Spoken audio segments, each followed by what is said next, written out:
Um, uh, Good afternoon, good evening for everybody. Let me first share my slides and then take you through the heliophysics of the environment where we are living and what is important for us and how we are going to study this environment, which is going to help us in the long term. Future of Earth as well as our own understanding of the space physics. So I'm going to touch upon the heliophysics and space weather aspects, what we have in the current status, and also what are the plans from the Indian perspective, as well as the international perspective for the future opportunities. Being young minds, I think, the word which I want to convey to you at the end of this talk is there is plenty of opportunities for you guys to play a major role in the heliophysics and space weather, either in India or in abroad. Okay, this contents of this lecture presentation is solely my representation and it's my views. And of course, some of these views are taken in ISRO's vision document. And so you just keep it as a kind of an information for you to see what is the kind of features what you are going to have. Of course, the current status of the missions what we have and what you're going to hear is the actual scenario of what we are going through currently in the field of heliophysics and space weather. Now, just to introduce you, what is the heliophysics? What you see here is a very nice conceptual view of how our solar systems figure it in the overall picture of the universe. I mean, I would not even call it as a universe. I would call it as a distances where you can even see the nearest star next to our sun. What you see on the x-axis is the distances in the unit of astronomical union. And you can see that the distance from the sun to the earth is 1 AU. That is the reference for many of the distances measured in the solar systems and the nearby stars. And there are a few important terminology mentioned here. One is this termination shock as well as the heliopause. And so far our understanding is the heliopause is the region where the influence of the sun is minimized to a level that once you cross this heliopause, you are out of the influence of the sun and you start to get influenced by the other stars and the interstellar medium. I'm going to show you something which is a recent finding from the Voyager that this is no more true, and we do see the effect of the sun even after the heliopause region. And since Voyager is the first one which has gone out of this heliopause, this is a kind of a new information for heliophysicists in India. And the heliosphere, which is marked in this region, which covers this sun all the way up to the heliopause, can also split into inner heliosphere and outer heliosphere. And typically, the inner heliosphere goes up to say 10 AU, which is say up to the distance of Saturn, and anything after that is called as outer heliosphere. There is no solid definition for this, but this is the kind of nomenclatures which the heliophysics community keep it for themselves. And I would urge you to go through these references. I think this is important because this space weather is not a subject of today. This is a subject for a decade long or more than a decade long. So there's plenty of information available for you. And my presentations, most of them covers many of these aspects of from these lectures. I mean, the space weather solar perspective. There is a living review articles in solar physics in 2021 that covers the full space weather aspects, which solar from the solar point of view, what you can look at it. And there are a few summer school informations which will also be very useful for students like you to understand the intricacy of the physics involved in it. And there are a few vision documents which I have referred to here.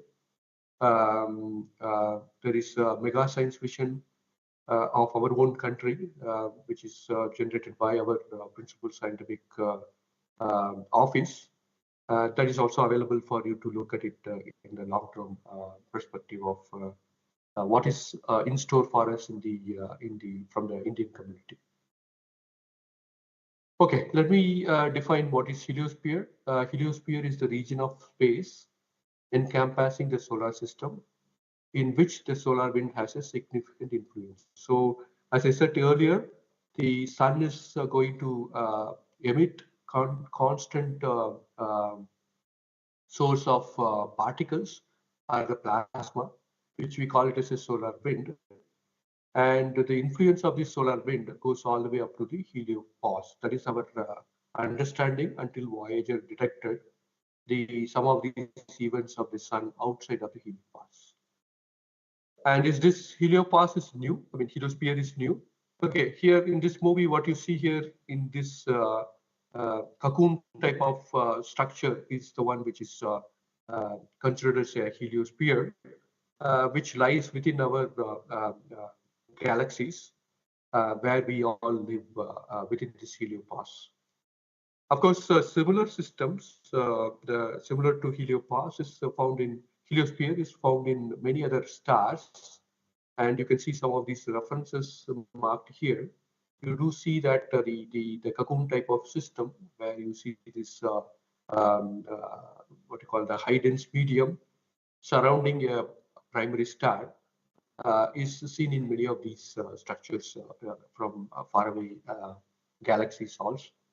So it is nothing new for our own galaxies, but since we live in this heliopause, heliosphere becomes an important entity to study and understand its dynamics. Okay, here I talked about this inner and outer heliosphere.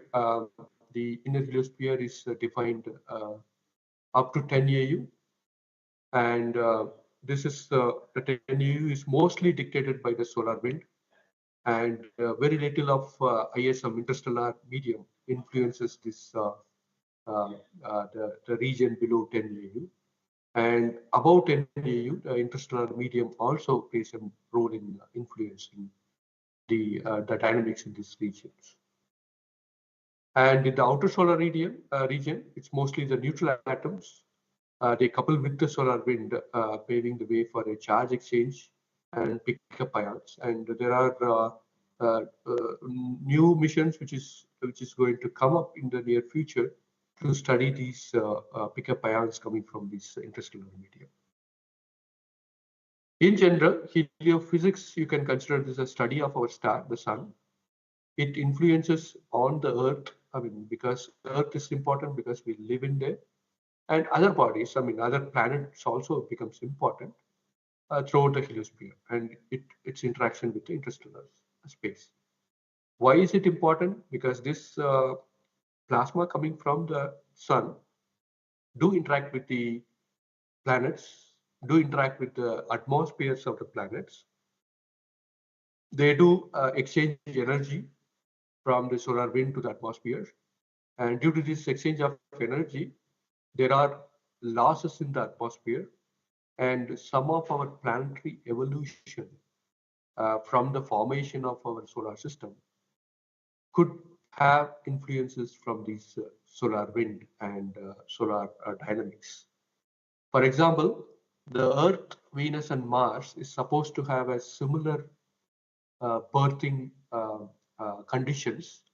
However, the evolution of Earth and Venus and Mars, for the current condition, if you look at it, we will never be able to live in Venus or Mars because whereas in Earth we are able to live comfortably due to the conditions prevailing in Earth, including the atmospheres and magnetosphere. Why Earth is evolved like that? Why Venus and Mars is evolved in a different manner? Could have been influenced by the dynamics of the solar event on these planets. So that's very important to research on atmospheric evaporation process of these dynamical events interacting with the planetary atmospheres constitutes what we call it as a planetary space weather. So for Earth, we call that as a terrestrial space weather, whereas if similar thing happens in other planets, we call it as a planetary space weather. We do see auroras in Earth, and so any planets which has a magnetosphere would see aurora, would have aurora, and this is also confirmed by many of the missions to Jupiter. Jupiter has a very complex magnetic structure, and they do see a very interesting auroral system in Jupiter. So very complex interactions of plasma and magnetic field happens in the Jupiter's environment. So the effect of sun, effect of the solar dynamics, is not only on the Earth, it also is on all the other planets. And that is how the planetary evolution from the starting of the solar system birth to current status would have been influenced by our own star, the sun. Okay, this picture I want to show you how the Voyager, which crossed the Heliopause somewhere in 2012, a decade before, and showed us that the CME, the coronal mass ejections, which has happened on the sun, had reached a distances way after the Heliopause. You could see these three events, which has been captured by the Voyager at a different time period as it propagating in the interstellar medium after our Heliopause. So it's an interesting paper. If you have time to read it, I think you just go through this paper and you will try to understand why it is important that the sun do influence even after our heliospheric influence. For those who look at the physics aspects of this, I mean, it's very coupled to physics. I mean, you try to see this list of important physical phenomenon which happens in the heliosphere at different time scales as well as at different spatial scales. Again, I would request you to go through this particular solar and space physics National Academy press release in 2020, which covers all kinds of these events and where it happens. For example, we know that the dynamo happens in the Earth's core, and that's how we have this magnetic field. We know the dynamo happens in the sun, and so that's a clear case of the magnetic field, the creation and transportation, and which is one of the main source of dynamics in the heliosphere. So the plasma interacting with the magnetic field do behave differently when the plasma interacts with the solid body which doesn't have a magnetic field. So yeah, magnetic interactions of the plasma becomes important physics in these kind of cases. Then the winds, we do have solar winds, we do have winds in the planetary purely because of the heating and ejecting of the plasma into the interplanetary or interstellar medium. Magnetic reconnection, which is one of the important phenomena what we find in many places. I mean, on the sun when it happens, we do see it as a solar flares, coronal mass ejections, and it does happen in the planets. For example, when the sun, the coronal mass ejections comes and interacts with Earth's magnetic field, as depicted in this particular picture, there are reconnection possibilities in the day side of the on the region, as well as the pressure which is exerted by this solar plasma do make the reconnections on the night side also. So for example, here you can see that there is a reconnection happens on the night side of the Earth. And due to these reconnections, the plasma which is coming from the sun do funnel through the Earth's poles, which is the north and south pole. Sorry. And that's how you start to see the auroras. Similar phenomenon happens in the Jupiter, and you start to see these auroras in that. And shocks is basically nothing but the collisions. You have, say you have two CMEs, the front one moving slowly and the back one coming faster. So it's like two cars colliding with each other, and the collisions will make a shock. That means you have a high density region, and hence the sound speeds, the supersonic and subsonic flows will happen, and which leads to heating and acceleration of the charged particles. So the acceleration of these particles to higher energies can happen in these shocks, which can also affect your Earth's atmosphere as well as the deeper layers. Turbulence, any plasma will have its own turbulence, which again heats and accelerates the particles. And of course, plasma neutral interactions, for example, energetic neutral atom interactions, which do happen in the inner heliosphere with the ionized plasma with the neutrals and exchanging the energy between the ionized state to the neutral state. So all these physics is interesting physics which happens naturally in our solar system, which in different time scales and different spatial scales. That's an important physics problem one can study in the heliosphere. This picture, I mean, gives you an overall picture of what we see in the heliosphere.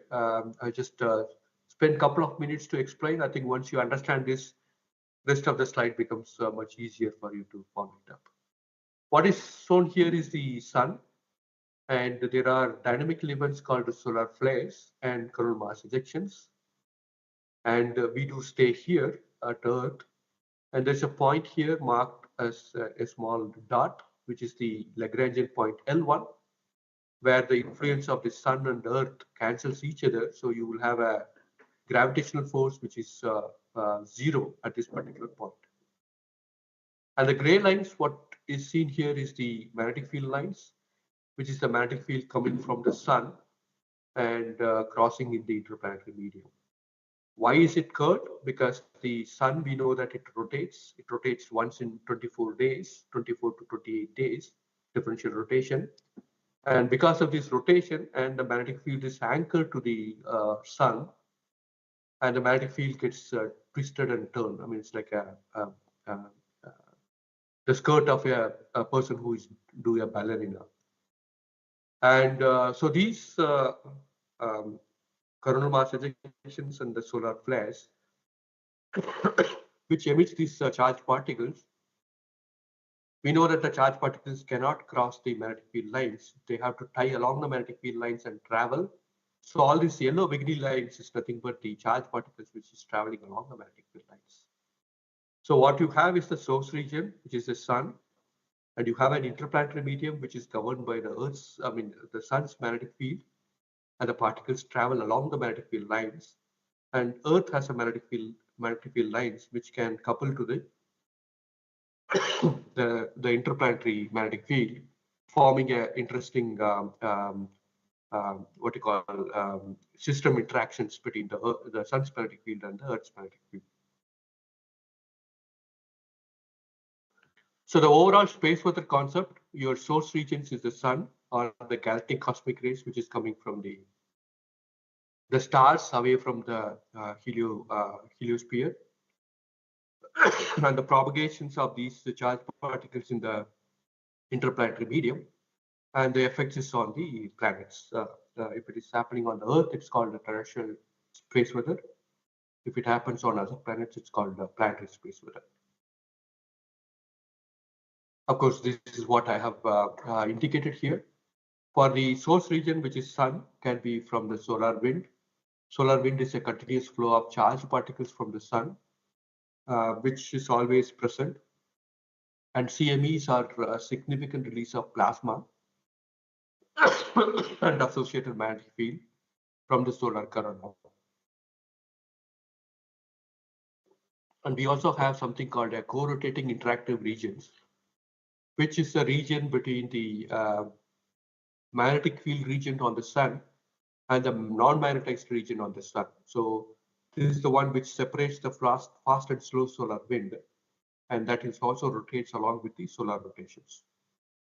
And flares is mostly an electromagnetic counterpart of CMEs. While CMEs accelerate the plasma, flares provides high energy electromagnetic radiations from the sun. GCRs are galactic cosmic rays. These are highly energetic atomic nucleus or other particles traveling through space at a speed approaching that of the light, something like a non-relativistic particles coming from the sources outside of our heliosphere. How do we measure them? And for particles, there are charged particles, say for example, electrons, protons, heavier nuclei. They are the particles which we have to measure them. Neutrals, uh, specifically hydrogen, because we have most abundant element in the universe is the hydrogen. Radiations, we know it's the electromagnetic radiations which are measured in terms of photons. We do photometry, spectroscopy, and polarimetry. And here is a list of typical instruments which is used to measure these particles and the radiation. We call them as a remote sensing if it is measuring at a remote location. Mostly the electromagnetic radiations are done through remote sensing. And in situ, if you are measuring the local conditions, like what kind of particles is reaching in the local environment of the satellite. The instruments which are marked in blue are the ones which we already have in orbit from the Aditya L1 spacecraft. Here is some examples of images which is captured from the Solar Dynamic Observatory, which is still operating. What I want to show you is this: you see that the sun is not same in all the waveband. The sun, what we see with our own telescopes, is the one what is marked here as a yellowish region. We call that as a photosphere. The region what we see in the visible band. This is the photospheric region. As you go to different waveband, you can see that you start to see different structures on the sun. And so which means that the sun is not same in all wavelength band. The physics which is happening in the sun and the atmosphere of the sun do give different informations at different waveband. So this becomes very important for us to study the sun in multi-wavelength. And the region what you see here is the ground-based coronagraph observations. When you block the sun disk, which is seen here as an yellow, what you see here is the corona. And so this is measured through the coronagraph instruments. Mostly people use it from the ground. Nowadays, coronagraphs are available in space too. You can also see how it looks like in the near ultraviolet band. What you see the structures, and this is how Aditya observations will show you. And this is in the X-ray wavelength, and you can clearly see that only active regions are seen in the X-ray band. Non-active regions are not visible in the X-ray band. All these structures means they are all at different temperatures, and hence it's very important to study them, how the temperature evolves at different layers of the sun. And that is the one behind the all the dynamics what we see during the solar flares and coronal oscillations. Here is a solar orbiter view of different waveband, as well as the velocity informations. The velocity informations image is the one where you see the red on one side and blue on the other side, which tells you the rotation of the sun. The red means the particular portion is moving away from the sun. and the blue means the particular region which is coming towards you. So that gives you the velocity information. And the one which you see here just after the Doppler, what you see here is the magnetogram, which tells you the magnetic field informations of the active regions on the sun. Here is an example of what is the magnetic field, inclinations, and azimuth. Because we know that the magnetic field is a vector quantity. So you have the magnitude of the magnetic field, which is the total field. The inclination as azimuth is basically gives you the different components of the magnetic fields in the three-dimensional space. Flares, CMEs, and particles, they are important in terms of space weather, and I mean they do provide informations in multi-wave band differently. For example, here, if I look at the flare, even sun as a star, as a function of time, as you see that from the flare onset, you can see that H alpha line profile is like this. Gamma rays are like this. Hard X-rays are different. Soft X-rays are different. Radio microwaves are different. Millimeter waves are different, and decameter waves are different. And you also see the chronographic informations of how the CME propagates in the outer layers of the region.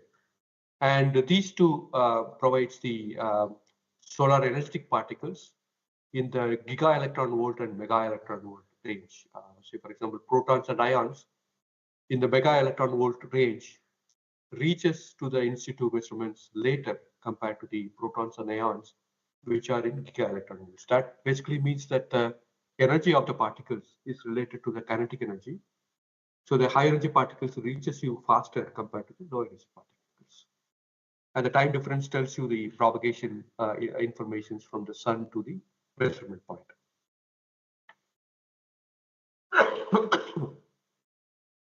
Here is a view of a heliospheric imager. I will also just explain you what it is. The one which you see in the center is a chronographic image.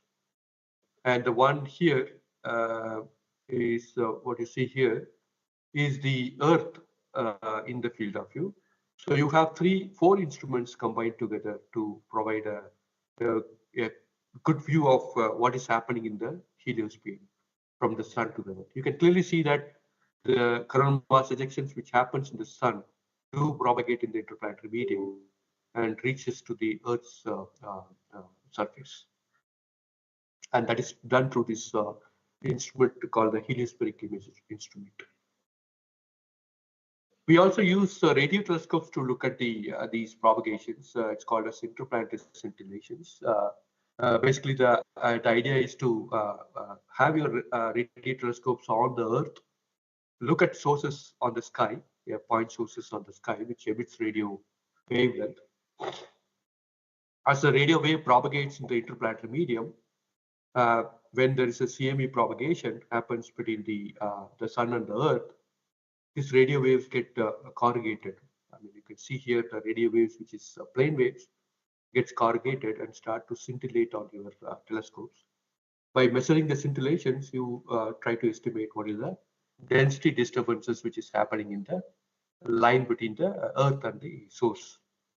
And as a time varying, you will start to see how the scintillation varies, and that gives you the dynamics of the event which is propagating in the interplanetary medium.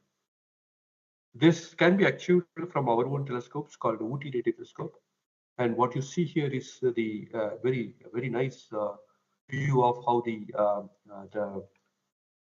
the coronal mass ejection propagates from the sun to the Earth. And what you see here is the center is the sun, and this is the Earth position.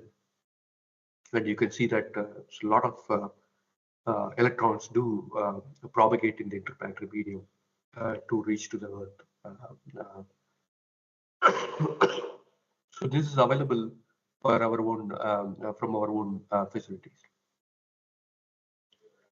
Now these are the flares and CMEs. What about solar wind? Solar wind is something which is available all the time, and typically solar wind has a kind of a Maxwellian distribution, which means there is a core populations of electrons, protons, and the heavier ions, which follows a kind of a Maxwellian distributions. But as you go to the higher and higher energies, you start to see the suprathermal and energy particle tails, which are governed by the dynamics of the system, either from the flares or CMEs, and they do vary quite a bit from time to time. So the particles which is tagged along the magnetic field lines and with the high, especially the high energy particles, do have an information of the dynamics which is happening, which is propagating from the sun to the earth. Here are some typical examples of how the event can propagate. For example, you can see that for example, the density, for example, if you take here, this is the nominal interplanetary density, and suddenly you start to see the enhancement of the density when the events start to cross you. So these interesting structures, what you see here, is it a kind of a structure which is a interplay between the magnetic field lines and the plasma, and you can see that these same structures is also depicting the magnetic field lines, which is coming in the interplanetary medium. So these kind of observations are feasible with in situ instruments, which is placed at wherever you want to do the measurements in the interplanetary medium. Now, going back to the heliophysics in India, we do have, most of the time we do have these ground-based measurements started way back in well before 1900 in the early stages of the solar physics development in our country. It is called as Madras Observatory, which was situated in Madras and then moved later to Kodaikanal. And then from then onwards, I think Kodaikanal Observatory is functional for more than 100 years now. They had a lot of discussions, including the Evershed effect on the solar sunspot is discovered at the Kodaikanal Observatory. And many of our early expectations of solar eclipses also have identified many elements which is known now. For example, helium is something on the sun. Is first observed in one of the eclipses which happened in our country. So currently we have many observatories in the India which carries out the solar observations. And from the space weather perspective, our observation started again by the Kolaba Observatory in Mumbai to do these geomagnetic observations, how the geomagnetic of the Earth gets perturbed by these events. And we do have records as early as 1872. And in fact, I think from almost like more than 100 years, we have recordings of the Earth's magnetic field from this Alibag Magnetic Observatory. So these are the early activities. And again, if you look at these two papers in 2016 by Anil Bharadwaj and Siraj Hassan in 2011, talks about the our facilities in solar as well as the space weather related aspects of it.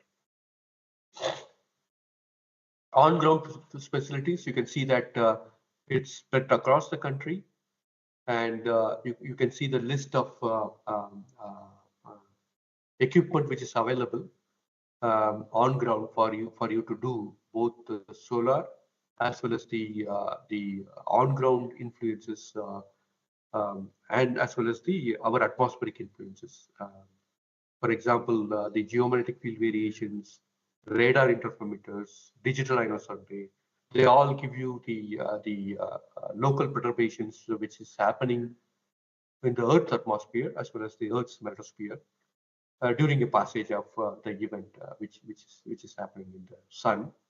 And the solar events can be captured by many of these solar observatories, which is currently available in Udaipur, solar telescopes, as well as the Kodaikanal Solar Observatory, and then the H-alpha telescopes. And there are plans to have some solar facilities in the high altitude regions of Hanli and Ladakh region. From the space perspective, there are a few payloads which are already in operation, and we do have data available in our own ISRO's Space Science Data Center, ISSDC. And if you go to pradhan.issdc.gov.in and look at each of these mission, you can access the data. One is the radiation spectrometer, which is called as a GRASP on GSAT 19. And we have a Chandrayaan-2 large area soft X-ray spectrometer on Chandrayaan-2. And same Chandrayaan-2, we also have X-ray solar monitoring system on Chandrayaan-2. And you know that recently we had this Aditya L1, and it had 7 instruments, out of it 4 of remote sensing, which looks at the sun as the source region, and we have 3 of the in situ measurements, which looks at the local environment at L1 due to the dynamics which is happening on the sun. So we do have 7 instruments which captures this the solar dynamics as well as the what is happening at L1 point, which is kind of a very important input to the heliophysics community as well as the space weather community. These are the major science objectives. I will not go into the details of each one of them. I think there are several papers available in our support cell at IIRS. You can just skim through those papers to give you what kind of science what we can do. And here is a chronology of what has happened from the launch of Aditya L1 and the first quarter of 2025.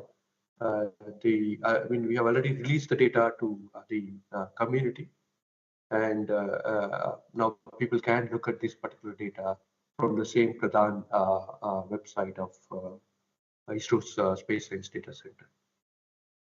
I'll just give you one glimpse of what we do with Aditya and what can be done with Aditya. And I have taken this May 11th event, which provided a major geomagnetic storm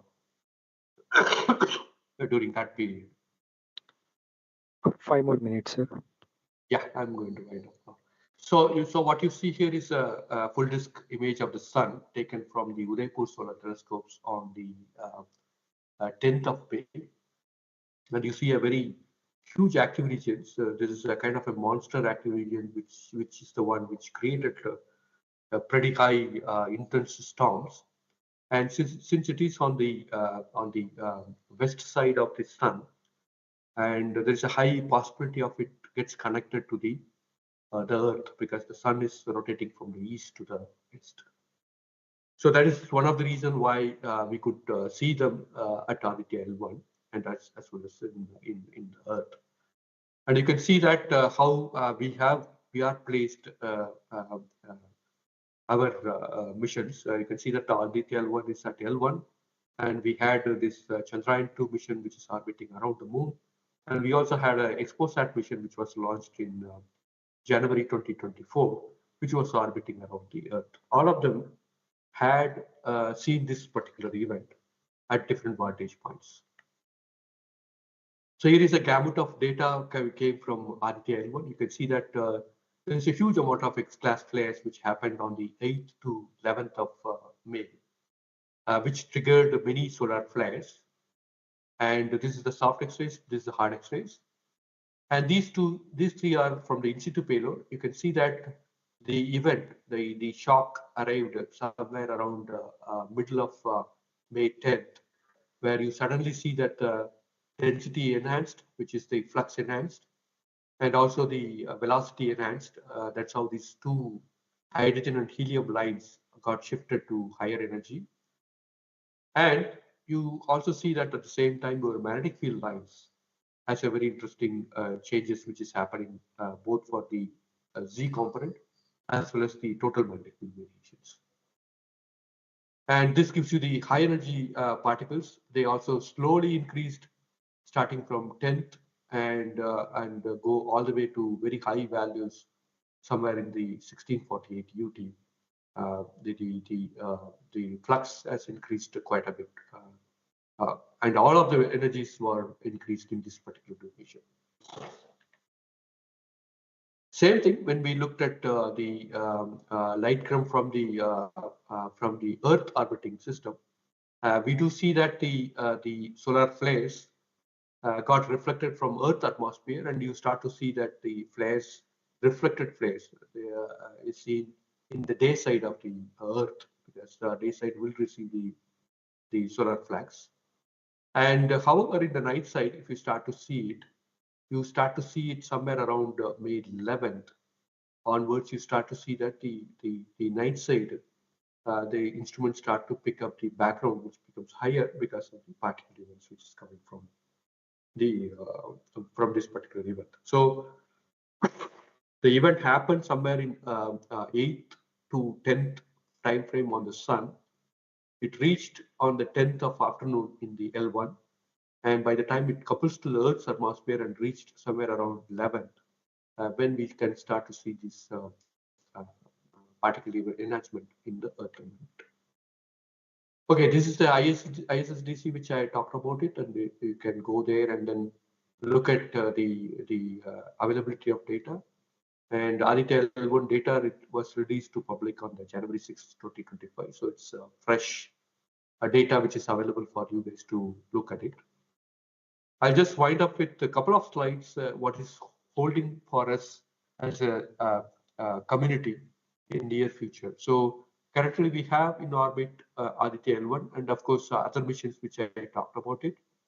And there are a couple more missions which is under discussions, which do provide the capability to do some of the space weather studies. One is an aeronomy mission, which is going to be in the low Earth orbit, which is a DISHA mission. The project proposal is already submitted in discussions for approval.